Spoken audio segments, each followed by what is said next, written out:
मित्रों, नमस्कार। आज के इस व्याख्यान में मैं आप सभी का हार्दिक स्वागत करती हूँ। मैं प्रोफेसर अनुपम शर्मा,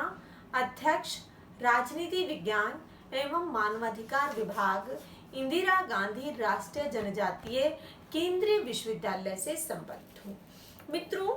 आज के हमारी चर्चा का विषय है तुलनात्मक लोक प्रशासन। लोक प्रशासन के अर्थ, विकास पर हम इससे जो पूर्व के व्याख्यान हैं उनमें चर्चा कर चुके हैं और उसी विकास की कड़ी में जो तुलनात्मक लोक प्रशासन है वह इस विषय के अंतर्गत एक महत्वपूर्ण विषय या टॉपिक के रूप में उभर कर सामने आया है।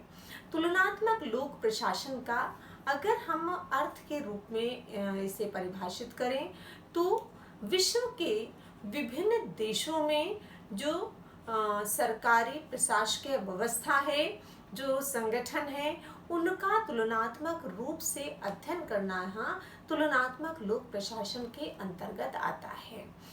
तुलनात्मक लोक प्रशासन का उदय पिछली सदी के मध्य की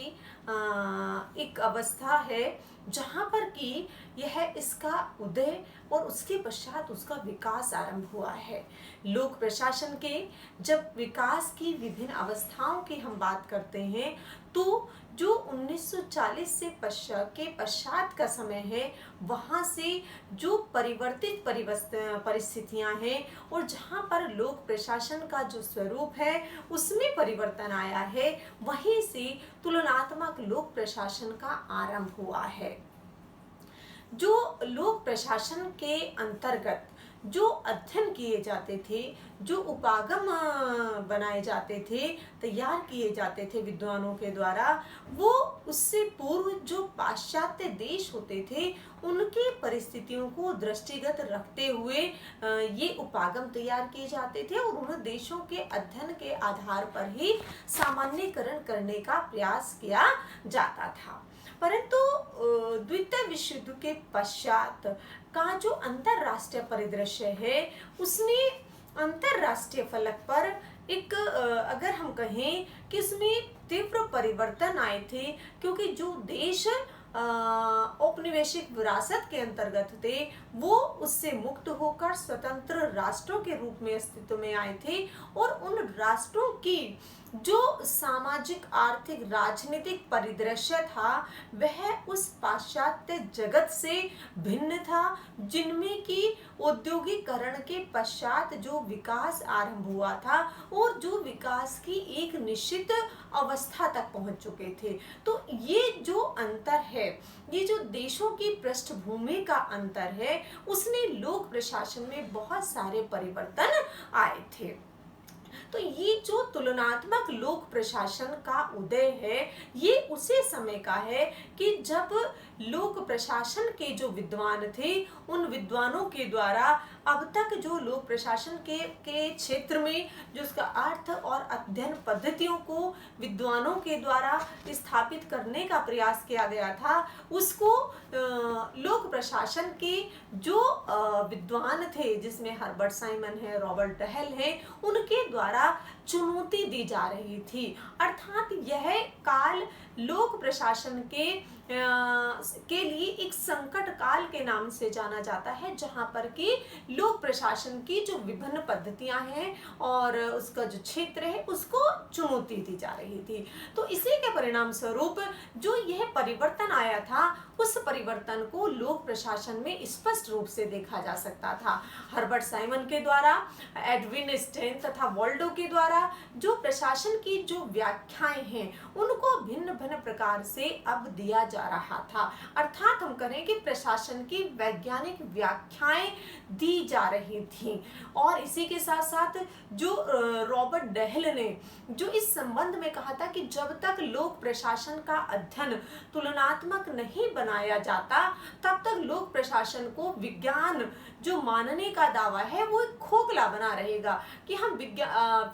विज्ञान बनाने की बात करते हैं, वैज्ञानिक विषय बनाने की बात करते हैं लोक प्रशासन को, परंतु जब तक इसमें तुलनात्मक अध्ययनों पर बल नहीं दिया जाएगा तब तक हम इसे वास्तविक रूप में वैज्ञानिक विषय नहीं बना सकते, क्योंकि ये जो समय है द्वितीय विश्व युद्ध के पश्चात का जो समय है, यह वह समय है जब जो व्यवहारवादी उपागम है उसका उदय हम कहें सामाजिक विज्ञानों में अधिक से अधिक किया जाने लगा था और विषयों को अधिक से अधिक वैज्ञानिक बनाने पर बल दिया जा रहा था। तो उसी के परिणाम स्वरूप जो अध्ययन पद्धतियों में परिवर्तन आया था, जो विषय को अधिक से अधिक उसमें वैज्ञानिक अध्ययन पद्धतियों का प्रयोग करते हुए इसे वैज्ञानिक बनाने की बात की जा रही थी, तो उसी संदर्भ में लोक प्रशासन में भी इस प्रकार की पद्धतियों का प्रयोग हो रहा था। तो उसी संदर्भ में जो विद्वानों के मत थे, उन्हें कहा कि अगर इसे को हमें वैज्ञानिक बनाना है तो इसमें हमें वैज्ञानिकता की विशेषताओं का समावेश करना होगा, इसे हमें तुलनात्मक बनाना होगा, तभी इसके आधार पर जो निष्कर्ष निकल कर आएंगे उसके माध्यम से लोक प्रशासन को और अधिक वैज्ञानिक बनाया जा सकता है। तो इसी के परिणाम स्वरूप जो ये परिदृश्य तैयार हो रहा था, उस परिदृश्य में जो ये नवोदित राष्ट्र थे उनकी भूमिका भी अब उभर कर सामने आने लगी थी, क्योंकि जो इन राष्ट्रों के समक्ष चुनौती थी वह चुनौती थी कि किस प्रकार से इन देशों में जो विकास की गति है उसको बनाया जाए, लोगों की जो मौलिक आवश्यकताएं हैं उन्हें पूरा किया जाए। तो इस प्रकार से द्वितीय विश्व युद्ध के पश्चात जो क्षति हुई थी उसको संयुक्त राज्य अमेरिका के द्वारा मार्शल प्लान के तहत इन राष्ट्रों को आर्थिक सहायता उपलब्ध कराई जा रही थी कि जिसकी उस आर्थिक सहायता के आधार पर ये राष्ट्र अधिक अपने यहाँ पर जो विकास है उसकी गति को तीव्र कर पाए। परंतु जो इन देशों के समक्ष चुनौती थी वह थी कि किस प्रकार से इस प्रशासनिक मशीनरी जो वहाँ पर विद्यमान प्रशासनिक व्यवस्था है उसके तहत उस धनराशि का उपयोग करते हुए विकास की गति को में गति लाई जाए। तो ये जो एक चुनौती थी उन देशों के समक्ष, यह बहुत बड़ी चुनौती थी, क्योंकि जो उस समय पर विकास के उपागम विद्यमान थे वो उन परिस्थितियों में या पाश्चात्य देशों के परिवेश को ध्यान में रखकर बनाए गए थे, और उन देशों का जो परिवेश था वह इन नवीन देशों के परिवेश से भिन्न था। जो ये मॉडल उस समय पर उपलब्ध थे या कार्य कर रहे थे या लोक प्रशासन में जिन्हें स्थापित किया गया था, वो उन देशों की परिस्थितियों से के समक्ष असंगत महसूस हो किए जा रहे थे। तो इसी संदर्भ में जो सबसे पहले इस चीज को रियलाइज किया गया वह था संयुक्त राज्य अमेरिका में जो इस विषय को पढ़ाने वाले, उसका अध्ययन करने वाले जो शोध करने वाले विद्वान थे, उनके द्वारा इस बात को महसूस किया गया था कि इस क्षेत्र में लोक प्रशासन के क्षेत्र में अब इस प्रकार के परिवर्तनों की आवश्यकता है जो उन तत्कालीन संदर्भों में सारगर्भित हो सके। तो इसी को दृष्टिगत रखते हुए 1953 में जो अमेरिकन पॉलिटिकल साइंस एसोसिएशन थी उसके द्वारा एक एडोक पब्लिक एडमिनिस्ट्रेशन समिति का गठन किया गया था। उसका उद्देश्य था कि किस प्रकार से जो वर्तमान में समाजों के समक्ष चुनौतियां हैं, समस्याएं हैं, उनका लोक प्रशासन के माध्यम से सामना किया जा सकता है, उनका समाधान किया जा सकता है। इसी के क्रम में या इसके पश्चात अगर हम कहें तो American society for public administration जो थी उसका गठन किया गया। उसके गठन का उद्देश्य भी था कि लोक प्रशासन को और अधिक से अधिक सारगर्भित बनाते हुए उस समयानुकूल उसे बनाया जाए। अब यही जो सोसाइटी थी जब ये इस क्षेत्र में कार्य कर रही थी विषय को और अधिक सारगर्भित बनाने के लिए, समस्याओं के समाधान प्रस्तुत करने के लिए, तो इस सोसाइटी के द्वारा ही 1960 में जो सबसे पहले तुलनात्मक लोक प्रशासन की दिशा में अगर हम कहें अकादमिक जगत के द्वारा जो एक प्रक्रिया आरंभ हुई थी उसमें था कंपैरेटिव जो पब्लिक एडमिनिस्ट्रेशन है उसमें एक ग्रुप का गठन किया जाना। तो ये जो गठन था 1960 में जो गठन किया गया था कंपैरेटिव एडमिनिस्ट्रेटिव ग्रुप, इस ग्रुप के जो उस समय पर जो चेयरमैन थे वो FW रिक्स को बनाया गया था और 1960 से 1970 तक वो इस तुलनात्मक अध्ययन समूह के अध्यक्ष रहे थे और उसके पश्चात जो है इसमें उसके जो अध्यक्ष है रिचर्ड गेबन को उसका अध्यक्ष बनाया गया था। तो इस तरीके से जो ये तुलनात्मक अध्ययन प्रशासनिक समूह था उसके द्वारा जो महत्वपूर्ण भूमिका का निर्वाह किया जा रहा था वह था कि उन्होंने लोक प्रशासन के अंतर्गत तुलनात्मक अध्ययन पर बल देने के लिए जो विभिन्न 11 समितियां बनाई थी और वो 11 समितियां विभिन्न दृष्टिकोणों को ध्यान में रखकर बनाई गई थी कि ये जो समितियां हैं ये इन विषयों पर कार्य करेंगी और इससे संबंधित अपने सुझाव प्रस्तुत करेंगी। और इसी समय पर जो एक जर्नल था the journal of comparative administration उसका भी आरंभ किया गया था कि उस समय पर विद्वानों के द्वारा जो इस क्षेत्र में लेखन कार्य किया जा रहा था उस लेखन कार्य के माध्यम से उसको करके उसमें परिवर्तन लाकर उस पर बल दिया जा रहा था। तो ये जो समय था यहाँ पर लोक प्रशासन को के तुलनात्मक अध्ययन पर इस समूह के जो कार्य किया जा रहा था उसने महत्वपूर्ण भूमिका का निर्वाह किया। इसी के साथ साथ इस समूह को जो फोर्ड फाउंडेशन था उसके द्वारा भी आर्थिक सहायता उपलब्ध कराकर इस बात पर के लिए प्रेरित किया गया कि जो ये नवोदित राष्ट्र हैं उन राष्ट्रों की सामाजिक आर्थिक राजनीतिक परिस्थितियों को दृष्टिगत रखते हुए इस प्रकार के अध्ययन किए जाएं जो कि उन देशों के विकास के लिए या उन संदर्भों में और अधिक सारगर्भित हो सकें। तो यहाँ तक जो ये तुलनात्मक लोक प्रशासन का जो जर्नी है जो ये जो तुलनात्मक प्रशासकीय समूह के द्वारा जो अध्ययन किया गया था उस दृष्टिकोण से महत्वपूर्ण हो जाती है। जो तुलनात्मक लोक प्रशासन का जो उदय है उस समय की जो घटना है उसमें जो विद्वान थे उनके द्वारा यह भी महसूस किया जा रहा था कि वर्तमान संदर्भों में जिस प्रकार से जो द्वितीय विश्व युद्ध के पश्चात जो चुनौतियां उभर कर सामने आई हैं उन चुनौतियों का सामना करने के लिए प्रशासन को किस प्रकार से तैयार होना चाहिए, ये लोक प्रशासन की क्या भूमिका होनी चाहिए। इसी संदर्भ में जो वॉल्डो ने कहा था कि जो परंपरागत लोक प्रशासन है उसके छात्र जो है किसी एक देश का तो अध्ययन कर सकते हैं, एक देश के बारे में जानकारी प्राप्त कर सकते हैं, ज्ञान प्राप्त कर सकते हैं, परंतु इसी के साथ साथ दूसरे देशों के जो साथ उनके क्या संबंध है, किस प्रकार से वो कार्य करते हैं, उसका अभाव इसमें पाया जाता है। इसलिए उन्होंने कहा कि इस संबंध में जो लोक प्रशासन है उसको यदि तुलनात्मक बनाया जाएगा, तुलनात्मक अध्ययनों पर बल दिया जाएगा तो निश्चित रूप से यह अधिक सारगर्भित रहेगा। इसी के साथ साथ जो उस समय की परिस्थितियां हैं उन परिस्थितियों में जो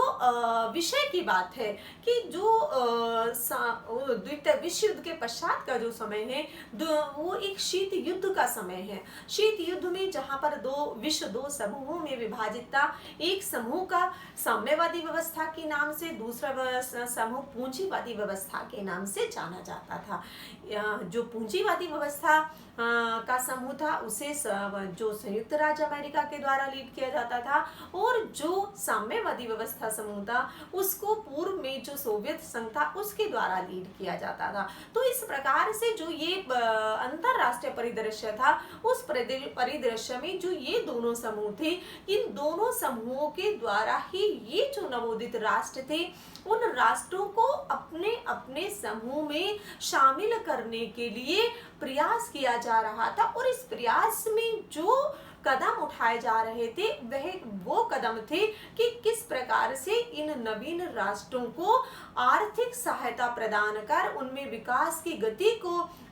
तीव्र करके उन देशों को अपने अपने समूह में शामिल करके अपनी शक्ति को और अधिक बढ़ाया जाए। इसी संदर्भ में इन दोनों समूहों के द्वारा इस आधार पर जहां इन छोटे छोटे राष्ट्रों को, ये वो राष्ट्र थे जो नवोदित राष्ट्र थे जो एशिया, अफ्रीका, लैटिन अमेरिका में नवोदित राष्ट्र के रूप में उभर कर सामने आए थे, अभी संक्रमणकालीन दौर से गुजर रहे थे। तो इन दोनों समूहों के द्वारा जो आर्थिक सहायता प्रदान की जा रही थी वो महत्वपूर्ण हो रही थी। लेकिन जो इन देशों के समक्ष एक बहुत बड़ा प्रश्न था कि जो ये आर्थिक सहायता मिली है उसका किस प्रकार से बेहतर तरीके से प्रयोग किया जाए, क्योंकि जो विकसित राष्ट्र थे वो तकनीकी रूप से सक्षम थे, तो उस तकनीक के माध्यम से उन विकसित देशों के द्वारा तो उन धन का जो उनके यहाँ पर आर्थिक विकास है वो बेहतर गति से हो रहा था। लेकिन इन नवोदित राष्ट्रों के पास में उस तकनीक का अभाव होने के कारण वो उस धन का सदुपयोग करने में स्वयं को सक्षम नहीं बना पा रहे थे, उतने वो कैपेबल नहीं थे कि उस धन का उस तकनीक के माध्यम से सही से प्रयोग कर सकें। इस बात को जो संयुक्त राज्य अमेरिका है और जो लोक प्रशासन के क्षेत्र में के विद्वान हैं उनके द्वारा भी इस बात को महसूस किया गया कि इन देशों में यदि लोक प्रशासन के माध्यम से विकास के लक्ष्य को प्राप्त करना है तो किस प्रकार से इन प्रशासकों को या ये जो प्रशासनिक मशीनरी है उसे सक्षम बनाते हुए उसे और अधिक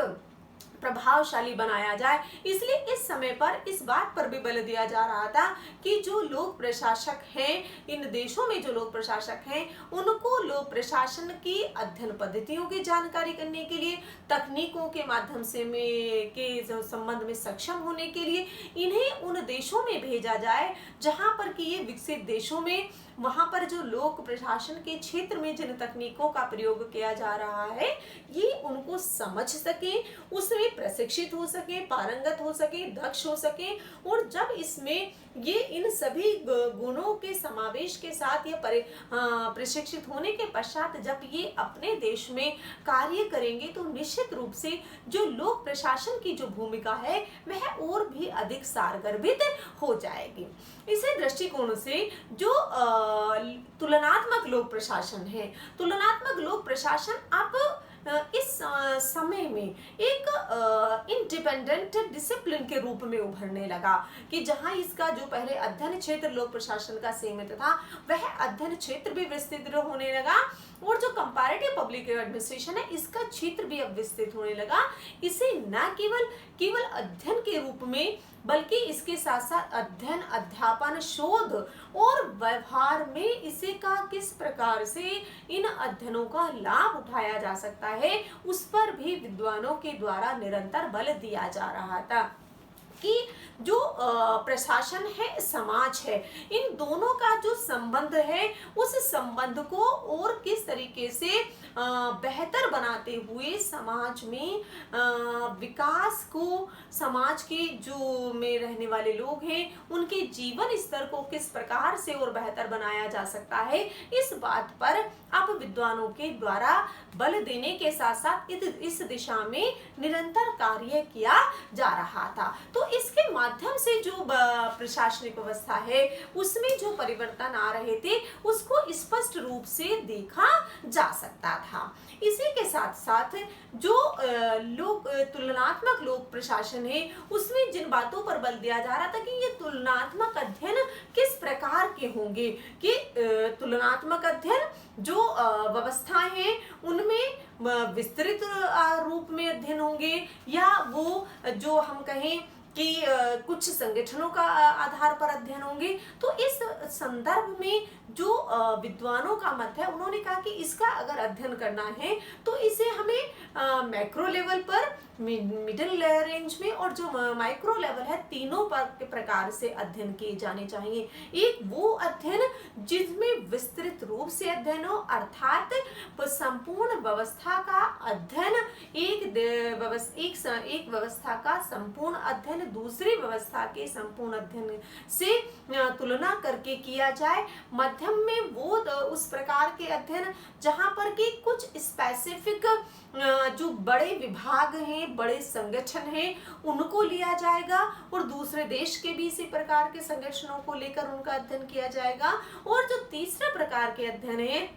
जहां पर सूक्ष्म रूप में अध्ययन किए जाएंगे उसमें कोई स्पेसिफिक डिपार्टमेंट लेते हुए या उस डिपार्टमेंट की जो प्रोसेस है, प्रक्रिया को लेकर दूसरे देश के या दूसरी परिस्थितियों में जो प्रशासन कार्य कर रहा है उनकी परिस्थितियों को लेकर जो अध्ययन किए जाएंगे उनके आधार पर तुलना की जाएगी। अर्थात जो अध्ययन है वो तीनों रूप से करते हुए उनके आधार पर जो निष्कर्ष निकाले जाएंगे उनको तुलनात्मक लोक प्रशासन पर बल दिया जा रहा था। तो ये जो तुलनात्मक लोक प्रशासन है इसने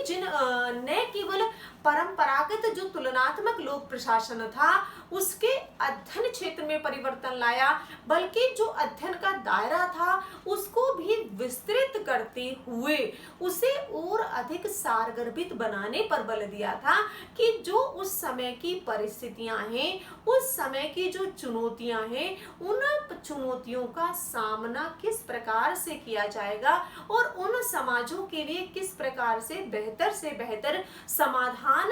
प्रस्तुत किया जाएगा लोक प्रशासन के द्वारा। तो तुलनात्मक लोक प्रशासन में इस बात पर बल दिया जा रहा था। इसी के साथ साथ जो उस समय की परिस्थितियां थी उसमें जो बात उभरकर सामने आ रही थी कि अर्थात किस प्रकार से जो उपागम है उनका प्रयोग तुलनात्मक लोक प्रशासन में किया जा रहा था, क्योंकि जो उपागम इससे पूर्व द्वितीय विश्व युद्ध से पूर्व जिन उपागमों का निर्माण लोक प्रशासन के विद्वानों के द्वारा किया गया था, ये वो विद्वान थे जो जिन्होंने पाश्चात्य देशों के संदर्भों में इन उपागमों का निर्माण किया गया था। तो तुलनात्मक लोक अध्ययन में जिन उपागमों पर बल दिया जाता है उसमें जो बात करते हैं विद्वान वो कहते हैं कि जो स्ट्रक्चरल फंक्शनल अप्रोच है ये बहुत महत्वपूर्ण है कि यद्यपि इस उपागम का आरंभ राजनीति विज्ञान के तहत आरंभ हुआ था, लेकिन लोक प्रशासन में भी इसकी भूमिका को अब स्वीकार किया जा रहा था कि अगर किसी व्यवस्था के अंतर्गत जो बाद में इसका अध्ययन करना है, अगर उस अध्ययन के तहत हमें बात करनी है तो इसमें जो प्रमुख विद्वान है सबसे पहले इसको 1955 में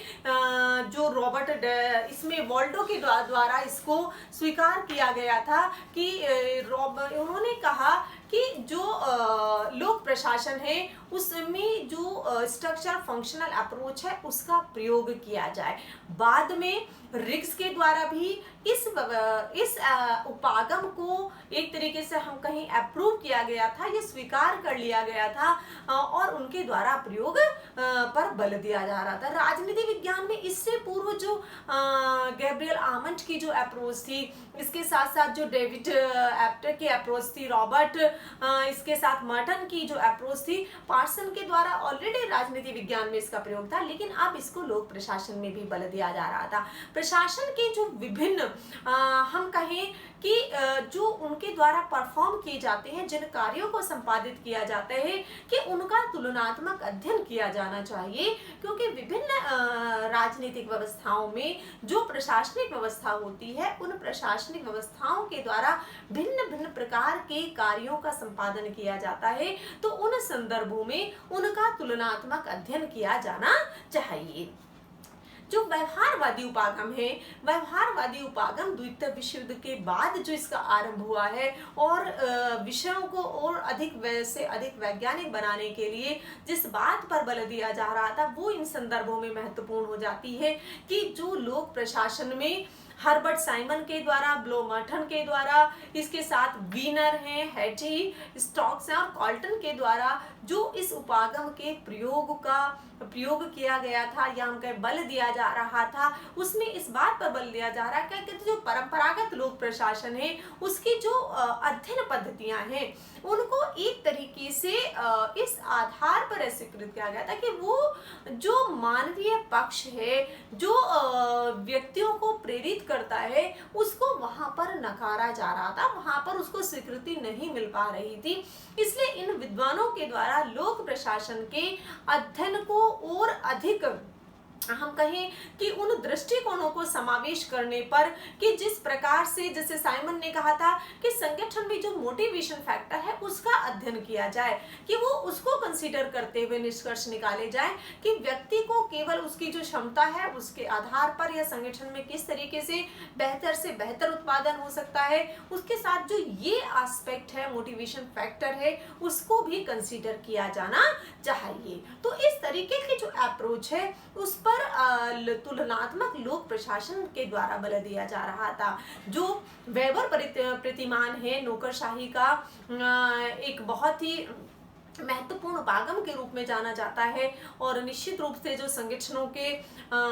विश्लेषण की बात की है, संगठनों के कार्यों की, किस तरीके से राजनीतिक व्यवस्था में प्रशासनिक संगठन कार्य करता है, तो जो वेबर प्रतिमान है उसकी जो मैक्स वेबर के द्वारा जिसको प्रतिपादित किया गया है, उन्होंने जो इसके प्रारूप के आधार पर बाद में जो विद्वानों के द्वारा इस संदर्भ में या इसका प्रयोग करते हुए तुलनात्मक अध्ययन किए गए, जिसमें माइकल अगर हम कहें क्रॉसियर के द्वारा, इसी के साथ साथ मोरो वर्सर हैं, इसी के साथ साथ जो रॉय लैट आदि विद्वान हैं, उन्होंने इस संदर्भ में जिन अध्ययनों पर बल दिया है या इस विषय को वेबर प्रतिमान के आधार पर इसका विश्लेषण करने का प्रयास किया है।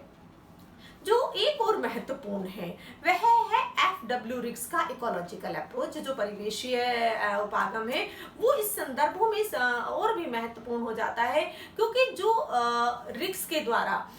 रिक्स को ने ही अगर हम कहें कि जो प्रतिपादन में जो महत्वपूर्ण भूमिका निभाई थी, वो महत्वपूर्ण भूमिका थी कि जो तुलनात्मक अध्ययन के लिए जिस समूह का गठन किया गया था वो उसके अध्यक्ष थे, और उन्होंने विशेषकर जो उस समय पर नवोदित राष्ट्र थे उनके अध्ययन पर भी वो बल दे रहे थे कि यदि उनके अध्ययन को हमें समझना है तो हमें उसके लिए एक विशिष्ट दृष्टिकोण की आवश्यकता है, और ये इस विशिष्ट दृष्टिकोण तभी आ सकता है जब उन देशों की परिस्थितियों को समझ लिया जाएगा और उसके आधार पर निष्कर्ष निकाले जाएंगे। क्योंकि जो FW रिक्स के द्वारा जो समाजों का विश्लेषण किया गया, उन समाजों के विश्लेषण की जो वो बताते हैं या जिस पर वो बात करते हैं, वो कहते हैं कि ये एक बहुकार्यात्मक प्रकार के समाज हैं, अल्पकार्यात्मक प्रकार के समाज हैं, और तीसरे जो समपार्श्व समाज हैं। बहुकार्यात्मक समाज है कि जहां पर जो व्यवस्थाएं हैं उन व्यवस्थाओं के द्वारा जिस प्रकार की भूमिका का निर्वाह किया जाता है वो बहुकार्यात्मक होती है। यद्यपि इस जो देखने में लगेगा कि संस्थान है, संगठन है, वो विशिष्ट उद्देश्यों के लिए बने हैं, लेकिन उनके प्रकार जो उनके द्वारा जो भूमिका का निर्वाह किया जाता है वो इस प्रकार की होती है कि वहां पर विशेषीकरण का अभाव होता है, और उन राजनीतिक संस्थाओं के द्वारा, संगठनों के द्वारा, प्रशासनिक संगठनों के द्वारा बहु प्रकृति के कार्य किए जाते हैं। मतलब कि इनके द्वारा विभिन्न प्रकार के कार्यों को उन संस्थाओं के द्वारा किया जाता है। जबकि जो अल्पकार्यात्मक समाज है ये वो समाज होते हैं जहां पर कार्यों का विशेषीकरण होता है। जो संस्थाएं होती हैं वो उन विशेष कार्यों को करने में अपनी भूमिका निभाती हैं। विशेष कार्य है, विशेष संगठन है, दक्ष लोग हैं, प्रशासनिक क्षमता है, तो उस आधार पर इन अल्पकार्यात्मक समाजों में जो विशेषता है वो पाई जाती है। परंतु जो बहुपार्श्वीय समाज होते हैं वो इन दोनों के बीच की अवस्था होती है कि वहां पर संस्थाएं भी विद्यमान होती हैं, संगठन भी होते हैं, प्रशासक भी होते हैं, भूमिकाएं भी निश्चित होती हैं, परंतु उस सबकी जो स्थिति है उसमें अगर कहें कि ओवरलैपिंग है कि कार्यों को स्पष्टता, स्पष्ट विभाजन,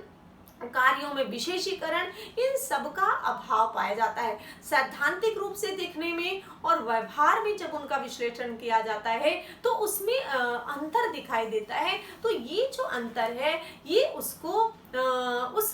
जो परिवेश होता है उससे प्रभावित होता है। इसी समपार्श्वीय समाज की विशेषता की बात जब FW रिक्स ने की है तो उन्होंने कहा कि ये जो समाज है ये इसमें जो बात पर बल दिया जाता है, उन्होंने कहा कि समपार्श्वीय समाज की जो विशेषता होती है वो भिन्न प्रकार की होती हैं। इसीलिए जो वहाँ की जो प्रशासनिक मशीनरी है उसको उन्होंने साला मॉडल का नाम दिया है कि वहाँ पर जो जिस प्रकार का नौकरशाही होती है उसमें उस भिन्न प्रकार से कार्य किया जाता है। तो FW रिक्स का जो मानना है या जिस बात पर वो बल देते हैं वो कहते हैं कि प्रशासन जिन प्रकार की परिस्थितियों में कार्य करता है उनका प्रभाव उन पर स्पष्ट रूप से पड़ता है। अर्थात जिस देश की जैसे सामाजिक, राजनीतिक, आर्थिक परिस्थितियां होंगी, सांस्कृतिक ढांचा होगा और उस देश में जिस प्रकार का आंतरिक परिवेश होगा उस सब का प्रभाव उस प्रशासनिक मशीनरी पर पड़ता है। तो अगर प्रशासन का तुलनात्मक अध्ययन किया जाना है तो उस तुलनात्मक अध्ययन के द्वारा इस चीज पर ध्यान दिया जाए कि किस प्रकार से उन संदर्भों को दृष्टिगत रखते हुए ही अध्ययन किए जाएं और उनके अध्ययन के आधार पर ही निष्कर्ष निकाले जाएं, क्योंकि जो प्रशासनिक ढांचा इन व्यवस्थाओं में कार्य करता है उन व्यवस्थाओं का प्रभाव उनके ऊपर स्पष्ट रूप से पड़ता है। इसलिए जो FW रिक्स के द्वारा जो इस प्रकार की संपार्श्विक समाज की विशेषताओं की बात की गई है, उन संपार्श्विक समाज की जब वो विशेषताओं की बात करते हैं तो कहते हैं कि वहां पर जो कार्य है, प्रशासनिक ढांचे की जो भूमिका है वो भिन्न प्रकार की हो जाती है, क्योंकि यहाँ जो समाज होता है ये विजातीय समाज होता है, विजातीयता लिए हुए होता है, जहाँ पर कि भिन्न भिन्न प्रकार के समूह रहते हैं, समूहों की संस्कृति होती है, इसी के साथ साथ जो उनकी विशेषताएं होती हैं वो भिन्न होती हैं, अर्थव्यवस्था भिन्न होती है, बाजार कैंटीन मॉडल वहां पर जो होता है, मूल्य जो है वो अस्थिर पाए जाते हैं। तो ये राजनीतिक रूप से अस्थिरता होती है क्योंकि लोकतांत्रिक व्यवस्थाएं हैं, लेकिन उनका जो कार्य करने का या जो उनकी उनमें स्थिरता है उसका अभाव पाया जाता है। इसी के साथ साथ वो जो बात करते हैं कि औपचारिकता यहाँ पर होती है कि औपचारिक रूप से संस्थाएं भी होंगी, संगठन भी होंगे, लेकिन उनकी जो कार्य हैं वो भिन्न प्रकार के से दिखलाई देते हैं। अति आच्छादन की वो बात करते हैं समाजों की कि यहाँ पर जो अति आच्छादन के कारण जो भूमिका निर्धारित होती है, लेकिन उस भूमिका पर जो समाज का प्रभाव पड़ता है उस समाज में ये जाति है, धर्म है, क्षेत्र है और इसी के साथ साथ जो जनसंख्या का एक तरीके का वहां पर प्रकृति होती है उसका भी प्रभाव इसके ऊपर स्पष्ट रूप से देखा जा सकता है। तो ये जो FW रिक्स के द्वारा जो समपार्श्वीय समाज की विशेषताओं के आधार पर जो परिवेशीय उपागम का पर बल दिया गया है वो इन संदर्भों में और महत्वपूर्ण हो जाता है कि किस प्रकार से इन नवोदित राष्ट्रों के जो अध्ययन है उसको देखा जाए, उनका अध्ययन किया जाए, जिससे कि वहां पर प्रशासनिक क्षमता का विकास किया जा सके, क्योंकि ये जो देश है ये उन देशों से जो विकसित देश हैं उनसे भिन्नता लिए हुए होते हैं। और उन भिन्नताओं का यदि वास्तविक रूप में अध्ययन करना है तो इन संदर्भों में उनका अध्ययन किया जाना चाहिए। तो इस दृष्टिकोण से जो तुलनात्मक लोक प्रशासन है वह एक जहां परंपरागत लोक प्रशासन के क्षेत्र में परिवर्तन करता है, उसको विस्तृत बनाता है, उसी के साथ साथ वो अध्ययन पद्धतियों में भी परिवर्तन लाता है और अधिक वैज्ञानिक बनाने की बात करता है। इसी के साथ साथ जो संगठन के दूसरे एस्पेक्ट होते हैं उन पर भी बल देता है। इसी के साथ साथ जो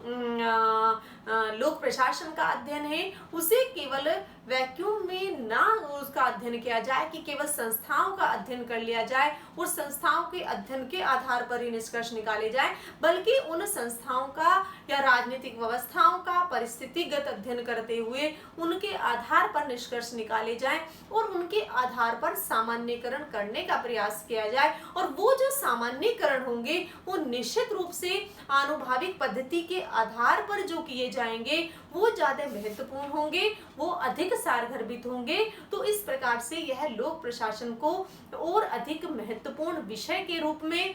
स्थापित करता है और जो प्रशासन के समक्ष चुनौतियां आती हैं उसको उन चुनौतियों का समाधान प्रस्तुत करने में और इसे और सारगर्भित महत्वपूर्ण बनाने में अपनी भूमिका का निर्वाह करता है। आप सभी का बहुत बहुत धन्यवाद।